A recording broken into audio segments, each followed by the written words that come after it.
Hezbollah লেবাননের একটি রাজনৈতিক দল, তবে গোষ্ঠীটি ইরানের সমর্থনে একটি শক্তিশালী সামরিক শক্তি হিসেবেও কাজ করে। হিজবুল্লাহ সিরিয়ার গৃহযুদ্ধের সময় সরকারকে সমর্থন করার ক্ষেত্রে গুরুত্বপূর্ণ ভূমিকা পালন করেছিল। হাজার হাজার সেনা, মিসাইল, রকেট, ট্যাঙ্ক এবং সাঁজোয়া যানসহ হিজবুল্লাহর সামরিক শক্তি যথেষ্ট। কিন্তু প্রতিবেদনে বলা হয়েছে হিজবুল্লাহর পরিধি লেবানিজ সেনাবাহিনীর শক্তির মতোই প্রায়।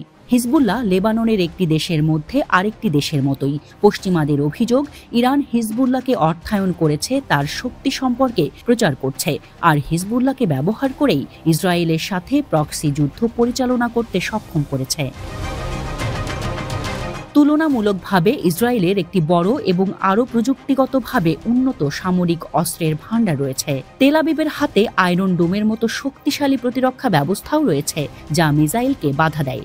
সম্ভাব্য সংঘাতে হিজবুল্লাহর বৃহৎ ক্ষেপণাস্ত্র অস্ত্রাগার হুমকি সৃষ্টি করেছে, কিন্তু তেল আবিবের দাবি ইসরায়েলের প্রতিরক্ষা সক্ষমতা এই ধরনের আক্রমণকে কার্যকরভাবে মোকাবেলা করার জন্য ডিজাইন করা হয়েছে। যদিও হিজবুল্লাহ ড্রোন ও ক্ষেপণাস্ত্র আয়রন ডোমকে ফাঁকি দিতে সক্ষম হয়েছে। ইসরায়েলের প্রায় 1,60,000 সক্রিয় কর্মী এবং প্রায় 5 লাখ কর্মীর একটি রিজার্ভ ফোর্স রয়েছে। হিজবুল্লাহর অস্ত্রের মধ্যে রয়েছে বিভিন্ন ধরনের ক্ষেপণাস্ত্র এবং রকেট, যা প্রায়শই ইরান ও সিরিয়া থেকে পাওয়া যায়। সোভিয়েতের যুগের রকেট এবং ঘরে তৈরি রকেট সহ এই অস্ত্রগুলো ইসরায়েলের সাথে সংঘাতে ব্যবহার করছে হিজবুল্লাহ।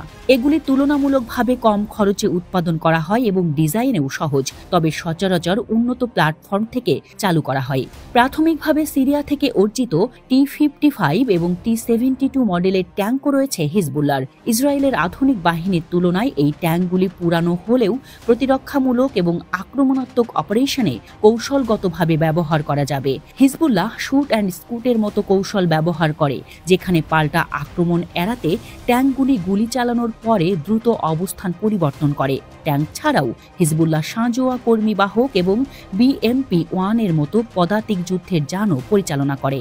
এই যানগুলো যুদ্ধক্ষেত্রে তাদের গতিশীলতা এবং ফায়ার পাওয়ার বাড়ায়, তাদের পদাতিক বাহিনীকে সমর্থন করে এবং শত্রু বাহিনীকে বেকায়দায় ফেলে।